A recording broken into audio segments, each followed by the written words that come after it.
حضرات السلام علیکم ورحمۃ اللہ وبرکاتہ۔ اعوذ باللہ من الشیطان الرجیم، بسم اللہ الرحمن الرحیم، الحمد للہ رب العالمین وہو خیر ناصر و معین۔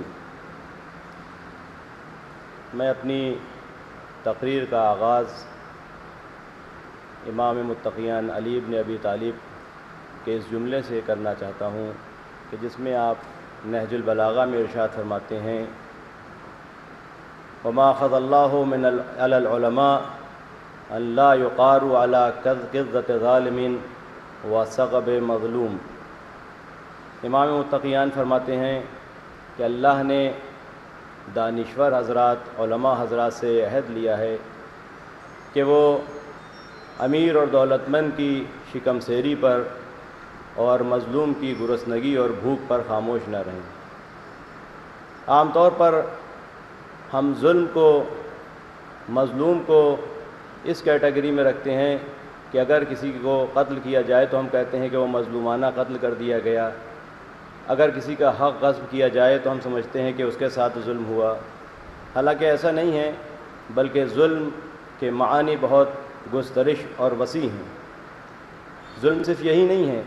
بلکہ معاشرے میں طرح طرح کے ظلم ہوتے رہتے ہیں۔ کبھی وہ بھوک مری کا ظلم ہوتا ہے، کبھی غربت کا ظلم ہوتا ہے، کبھی رسموں کا ظلم ہوتا ہے، کبھی وہ بچے کہ جو جاہل رہ جاتے ہیں وہ جہالت ان کے لیے ظلم بن جاتی ہے اور وہ مظلوم بن جاتے ہیں۔ کبھی ایسی بچیاں ہیں کہ جن کی رسموں کی وجہ سے عقد نہیں ہو پاتے تو وہ مظلوم ہو جاتی ہیں اور رسمیں ظالم بن جاتی ہیں۔ کبھی ایسا ہوتا ہے کہ ایک بیچارہ غریب کچھ عمل کرنا چاہتا ہے، کچھ ترقی کرنا چاہتا ہے، لیکن اس کی اقتصادی پریشانیاں اس کے لیے ظلم بن جاتی ہیں۔ ان تمام مراحل سے اگر ہم گزرتے ہیں اور ہم یہ دیکھتے ہیں کہ یہ مظلوم ایک آہ ان کے دل سے نکلتی رہتی ہے، ان کا پرسان حال کوئی نہیں ہوتا، لیکن ہاں کوئی ہیں ایسے افراد کہ جو ان کے پرسان حال ہیں، اور وہ ہیں دانشور حضرات، علماء حضرات، اہل قلم اور ذاکرین حضرات۔ وہی ہیں کہ جو سماج کو سدھار بھی سکتے ہیں، سماج کو بگاڑ بھی سکتے ہیں۔ یہ قلم اور یہ زبان اتنی اہمیت رکھتی ہیں کہ پورا سورہ ایک سورہ قلم کے نام سے آیا ہے، اور قرآن کی ابتدا ہی اقرأ بسم ربک الذی خلق کے ذریعے سے ہوا ہے۔ یعنی یہ زبان اور یہ قلم اتنی اہمیت رکھتی ہیں کہ اگر یہ مثبت انداز میں چلیں تو قوموں کی تقدیروں کو بدل دیتی ہیں، اور منفی انداز میں چلیں تو قومیں پستیوں کی طرف چلی جاتی ہیں۔ عزیزان گرامی، یہاں پر میں عرض کرنا چاہتا ہوں کہ کوئی بھی ملت، کوئی بھی قوم، کوئی بھی امت ایک جسم کی حیثیت رکھتی ہے، اور وہ جسم اگر توانا اور تندرست ہے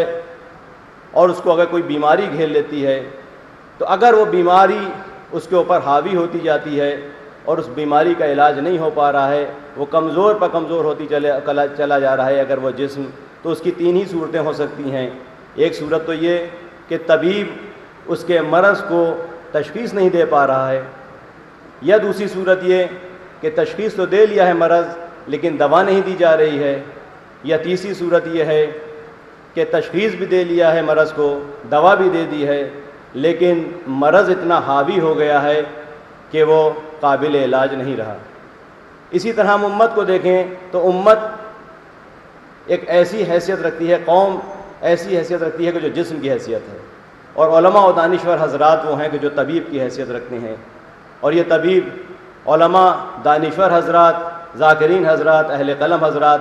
ہم کسی کو تنقید نہیں کر رہے ہیں، بس ہم یہ دیکھیں کہ امت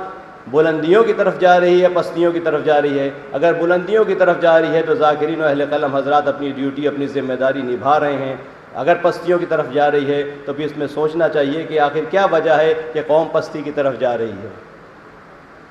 تو یہاں پر بھی تین صورتیں ہو سکتی ہیں، تو یا تو مرض تشخیص نہیں دیا گیا ہے، اگر مرض تشخیص دیا گیا ہے تو دوا نہیں دی جا رہی ہے، اور اگر دوا دی گئی ہے تو پھر مرض اتنا حاوی ہو گیا ہے کہ لا علاج ہو گیا ہے۔ تو میں تیسری صورت کو بالکل سرے سے نکال رہا ہوں، کیونکہ کوئی بھی ایسا مرض نہیں ہے کہ جس کی وجہ سے امت پستی کی طرف جا کے پھر بلند نہ ہو سکے، کیونکہ کوئی بھی زمانہ، کوئی بھی امت ایسی نہیں ہوگی کہ جو حضور کے زمانے کی امت اور قوم تھی، جس کو قرآن یہ تعبیر کر رہا ہے وَكُنْتُمْ عَلَى شَفَا حُفْرَةٍ مِّنَ النَّارِ فَأَنْقَذَكُم مِّنْهَا،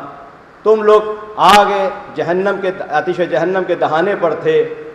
رسول اکرم صلی اللہ علیہ وآلہ وسلم نے آ کر تم کو اس دہانے سے نجات دی، تم کو زندگی عطا کی، تم کو حیات عطا کی۔ تو اس سے بدتر زمانہ کوئی نہیں ہو سکتا۔